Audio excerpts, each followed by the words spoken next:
In 2019, Huberman unearthed something that Jung had mapped out way back in 1912, something academia suppressed for a century. Something about what happens in the brain of an empath when they absorb the darkness of a narcissist.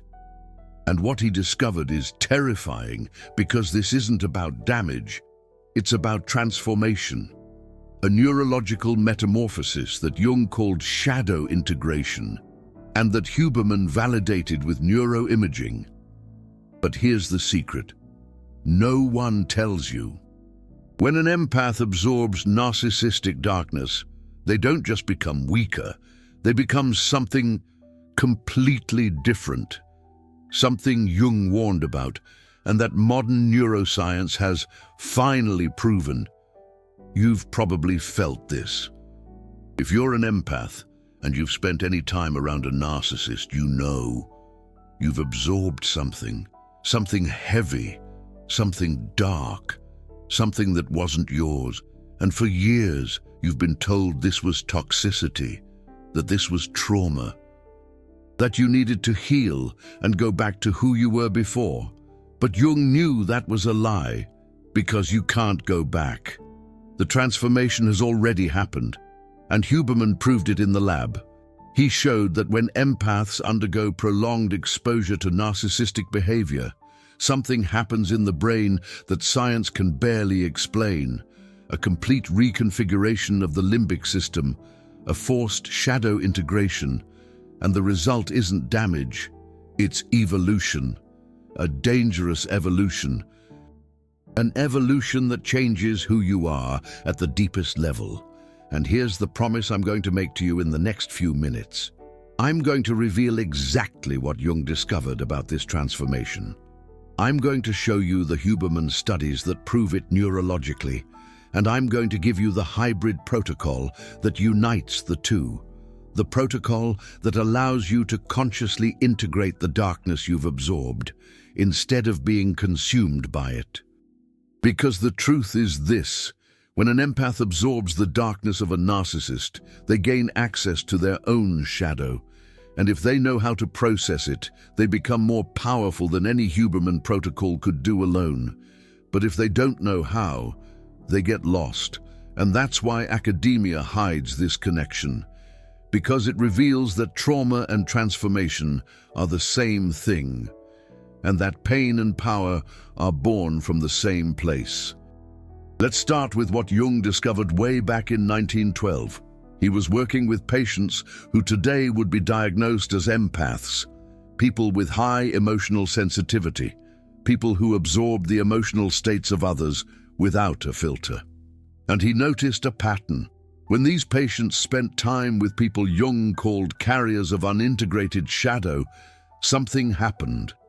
The empaths began to manifest traits that weren't theirs, rage that wasn't theirs, manipulation that wasn't theirs, coldness that wasn't theirs, and the psychological community of the time called this psychic contamination. They said the empaths were being corrupted, but Jung saw it differently. He saw that the empaths weren't being corrupted. They were being forced to confront their own shadow, because when you absorb the darkness of another person, you're not absorbing their darkness. You're being forced to see the darkness that already existed in you, and that you've repressed your entire life.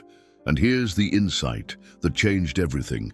Jung realized that empaths repress the shadow more deeply than any other psychological type, because empaths are socialized from childhood to be light, to be gentle, to be understanding, to be givers. And to maintain that identity, they need to completely repress any dark traits, any rage, any selfishness, any manipulation, any coldness. All of that goes into the unconscious. And it stays there, growing, feeding, waiting. And then comes the narcissist. The narcissist is someone who lives completely in the shadow, who freely expresses all the traits the empath repressed. And when the empath spends time with the narcissist, something happens at the unconscious level. The empath's shadow recognizes the narcissist's shadow, and it starts to emerge. and the empath calls this absorption, but Jung called it reverse projection. You're not absorbing the narcissist's darkness.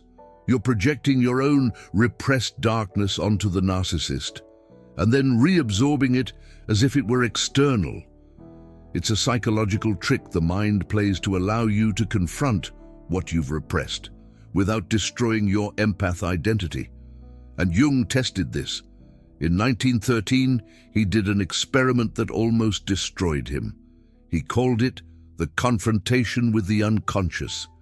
He deliberately dove into his own shadow.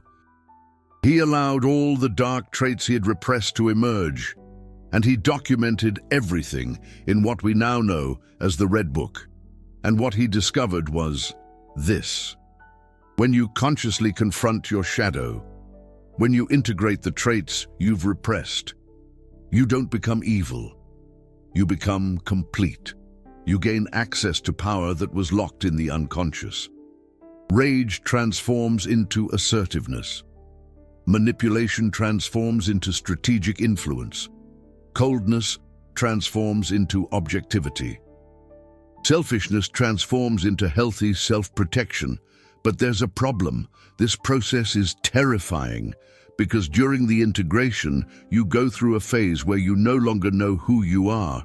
You're no longer the pure empath you were, but you're not the shadow either. You're something in between, something undefined, something dangerous, and most people panic in that phase and try to repress everything again. And when they do that, the shadow becomes even more powerful, even more destructive, and eventually it explodes.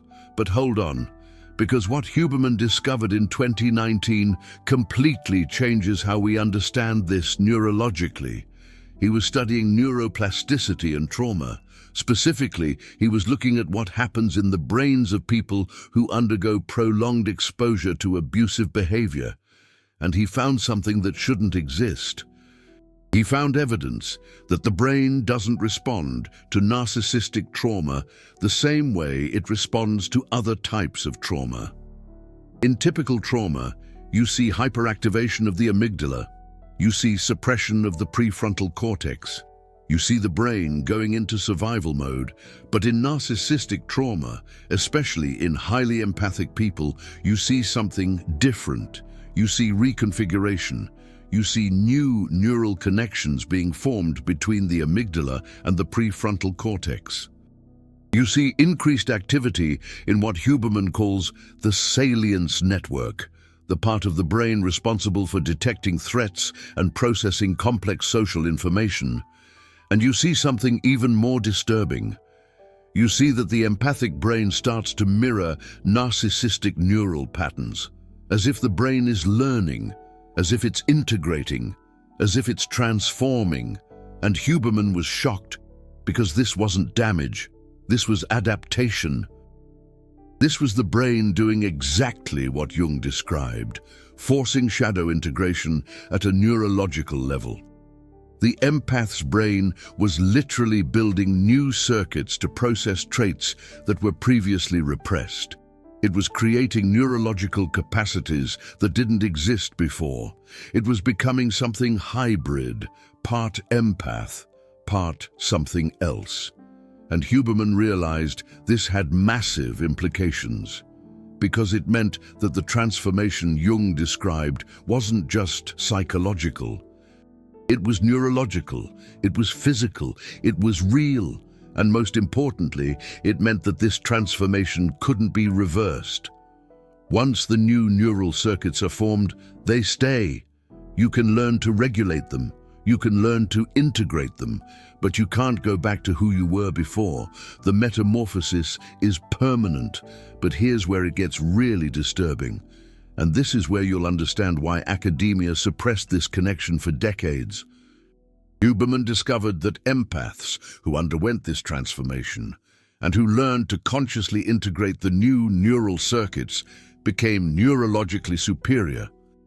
Not morally superior, neurologically superior. They retained all the original empathic capacities, the ability to read emotions, the ability to feel what others feel, the ability to connect deeply, but they gained additional capacities. They developed what Huberman calls cold empathy, the ability to understand what someone is feeling without being affected by it. They developed manipulation detection at an unconscious level. They developed assertiveness without guilt. They developed self-protection without second-guessing. They became what Jung called the integrated individual, someone who has access to both light and shadow and can choose which to use in each situation. And that's real power, not the superficial power of Huberman's protocols. Deep psychological power, the kind of power that comes from completeness. And academia panicked when Huberman published this, because it shattered narratives. It shattered the narrative that trauma is just damage. It shattered the narrative that empaths are victims. It shattered the narrative that you only need protocols and optimization, because it showed that true transformation comes from integrating what you've repressed, from embracing your shadow, from becoming whole. And the wellness industry can't sell that, because it demands confrontation, it demands courage, it demands willingness to go through psychological death and be reborn as something new. You can't package that into a 7-day course. You can't turn that into a morning protocol. And so they suppressed it. They buried the study. They removed the connections to Jung. They presented the data as if it were just about general neuroplasticity, and left you thinking that you're just damaged, that you only need to heal, that you only need to go back to normal. When the truth is, there's no going back. There's only integration or fragmentation, evolution or collapse, wholeness or internal war. So how does this work in practice? How do you consciously integrate the darkness you've absorbed instead of being consumed by it? Here's the hybrid protocol that unites Jung and Huberman. And listen up. This isn't a comfortable protocol. It's not a safe protocol. It's a protocol that Jung used on himself and that almost drove him to madness. It's a protocol that Huberman validated, but will never teach publicly because it's too dangerous. But it's the only protocol that works, because it's the only protocol that respects the reality of the transformation. First, you need to recognize what happened. You weren't just traumatized, you were transformed. New neural circuits were formed, new psychological capacity emerged. You have access now to traits that were previously repressed: anger, manipulation, coldness, selfishness. These traits are now active in your nervous system, and you have two choices: repress them again and eventually be destroyed by the internal pressure, or integrate them consciously and become whole. There's no third option. There's no going back to who you were. The transformation has already happened. The question is only whether you're going to conduct it consciously or be dragged through it unconsciously. Second, you need to do what Jung called active imagination with your shadow. This means creating deliberate space to dialogue with the dark traits that have emerged. And no, this isn't fluffy visualization. This is real confrontation. You sit, you close your eyes, and you allow the anger to speak. You allow the manipulation to speak. You allow the coldness to speak. You allow the selfishness to speak. Without judgment, without repression, you let these traits express themselves completely in your imagination, and you listen, because these traits aren't your enemies. They're parts of you that were repressed and that now demand integration. And when you listen, you discover something surprising. The anger has wisdom. It shows you where your boundaries were violated. The manipulation has wisdom. It shows you how influence works. The coldness has wisdom. It shows you how to protect yourself. The selfishness has wisdom. It shows you what you really need. And when you extract the wisdom without identifying completely with the traits, you integrate. You transform shadow into resource. Third, you need what Huberman calls controlled, graduated exposure. This means deliberately placing yourself in situations that activate the new neural circuits, situations that demand assertiveness, situations that demand self-protection, situations that demand saying no without guilt, situations that demand objectivity without excessive empathy. And you practice using the new traits in a conscious and calibrated way. You don't become a narcissist, you become strategic. You don't lose empathy, you gain choice. You can be empathetic when it's appropriate, and you can be cold when it's necessary. You can be kind when it makes sense, and you can be ruthless when it's vital. And that's power, real power. The power of completeness, the power of no longer being at the mercy of your own repression. Fourth, you need to monitor neurologically. And here, Huberman has specific protocols. You monitor your nervous system. You observe when the new circuits are being activated. You feel the activation in the amygdala. You feel the connection with the prefrontal cortex, and you learn to regulate. When the activation is too high, you use breath work to lower it. When the activation is too low, you use cold exposure to raise it. You become the conscious regulator of your own nervous system. And with time, you develop what Huberman calls autonomic flexibility, the ability to move your nervous system up or down as needed. And that gives you control. Control over the transformation, control over the integration, control over who you are becoming. And here's something that neither Carl Jung nor Andrew Huberman have spoken about publicly, but the data shows unequivocally. There's an intermediate phase in this transformation, a phase that lasts weeks or months, a phase that Jung went through during his confrontation with the unconscious, and that almost broke him, a phase that Huberman sees in the neuroimaging data, but that he can't fully explain. It's the phase of the shattered identity. It's when you're no longer the pure empath, but you haven't fully integrated the shadow yet. It's when you are divided. Part of you wants to go back to innocence, to return to pure light, to go back to who you were. And another part of you recognizes that this is impossible, that the transformation is irreversible, that you have to move forward. And in this phase, you experience what Jung called enantiodromia, the conversion to the opposite. You oscillate violently between extremes. One day you're completely empathetic, sensitive, giving. The next day, you're cold, disconnected, ruthless, and you can't control it because the new neural circuits aren't integrated yet. They're fighting with the old ones, and you're stuck in the middle of this internal war. And it's in this phase that most people give up. It's in this phase that most people repress everything again, because it's terrifying not knowing who you are. It's terrifying to wake up and not recognize your own thoughts. It's terrifying to look in the mirror and see a stranger. And society doesn't help, because society wants you to choose, wants you to be light or shadow, empath or narcissist, good or evil. But Jung knew that's a false choice, because integration isn't about choosing a side. It's about transcending the duality. It's about becoming something that contains both, but that isn't reducible to either. And Huberman sees this in the data. He sees that empaths who manage to get through this phase without repressing develop what he calls neural integration. The old and new circuits stop competing. They start to cooperate. They form a hybrid network. And then you emerge as something new, as something that society has no category to understand. But how do you get through this phase without losing your mind? How do you endure the fragmentation without repressing?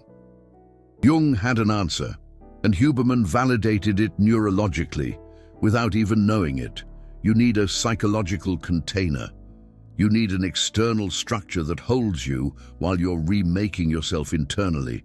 Jung called this a temenos, a sacred space, a protected space where transformation can happen.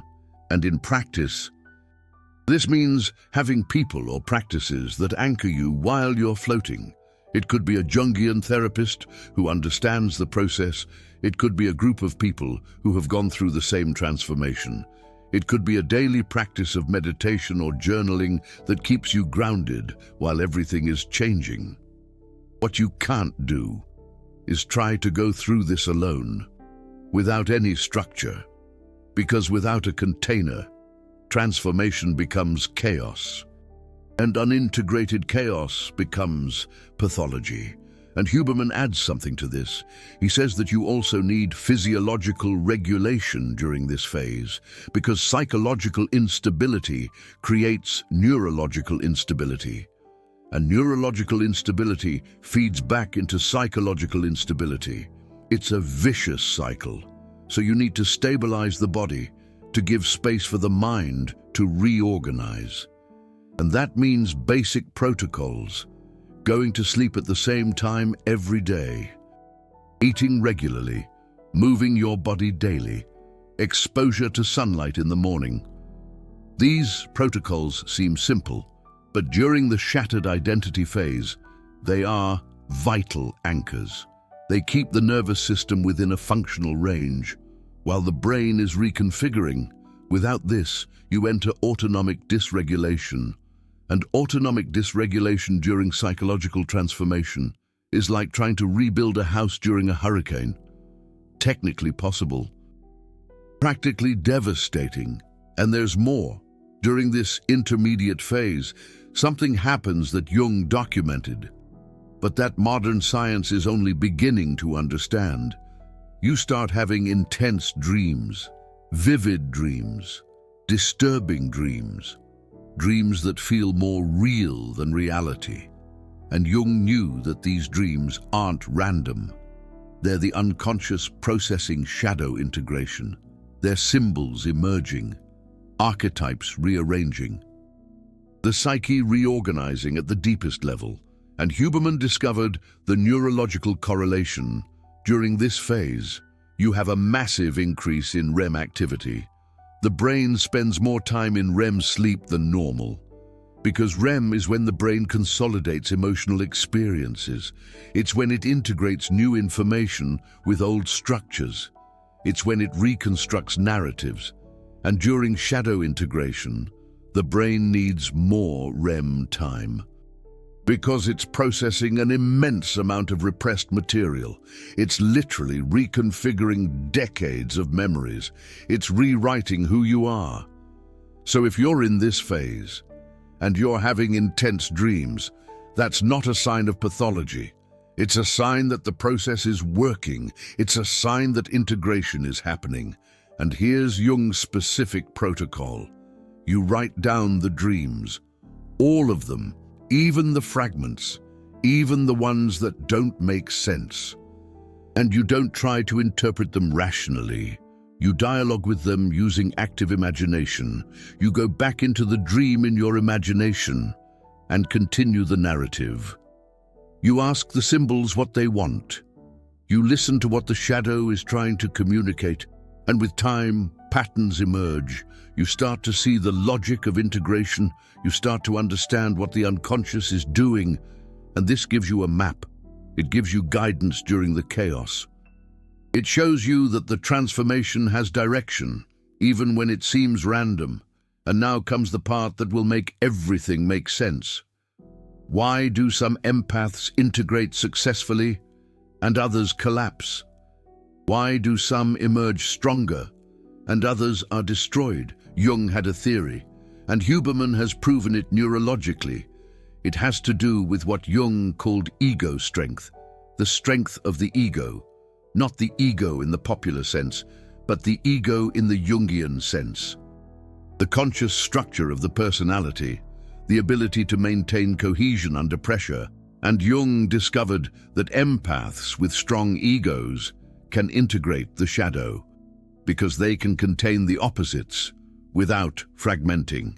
They can hold light and shadow simultaneously without collapsing into one or the other. But empaths with weak egos can't, because when the shadow emerges, it dominates. The ego isn't strong enough to contain it. And then you have two possibilities. Either the empath violently represses the shadow and develops pathology, or the empath is dominated by the shadow and becomes what Jung called possession. You literally become the shadow. You lose contact with the light and emerge as something close to what you absorbed. You become a narcissist. And Huberman saw this in the data. He observed that empaths, with what he terms strong prefrontal connectivity, are able to regulate this integration because the prefrontal cortex is what allows you to maintain perspective. It allows you to observe your own internal states without being overwhelmed by them. It's literally the neurological correlate of Jung's ego strength, and empaths with a strong prefrontal cortex can activate these new, darker circuits without losing control. They can access anger without being consumed by it. They can strategically use manipulation without becoming manipulative themselves. They can activate coldness when necessary, but deactivate it when it's not. But empaths with a weak prefrontal cortex cannot. When the darker circuits activate, they completely dominate, and the empath loses themselves, becoming exactly what they feared. So how do you strengthen the ego? How do you increase prefrontal connectivity? Jung stated that you strengthen the ego through calibrated confrontation with adversity. You deliberately place yourself in challenging, but not crushing situations. Situations that require you to maintain composure under pressure. Situations that test your limits, but don't break them. And with each situation overcome, the ego becomes a little stronger. The capacity to contain opposites increases, and Huberman adds that you strengthen the prefrontal cortex through specific practices. Focused attention meditation, deliberate cold exposure, high-intensity exercise, anything that forces the prefrontal cortex to regulate extreme physiological states. Because when you train the brain to regulate physical extremes, it generalizes. It becomes better at regulating psychological extremes too, and that gives you the capacity to integrate the shadow without being dominated by it. And finally, there's one last element that neither Jung nor Huberman emphasized, but that the data shows is critical: time. Shadow integration doesn't happen quickly. It doesn't happen in weeks, sometimes not even in months. For some people, it takes years. And modern culture hates this, because modern culture wants immediate results, wants rapid transformation, wants a 30-day protocol.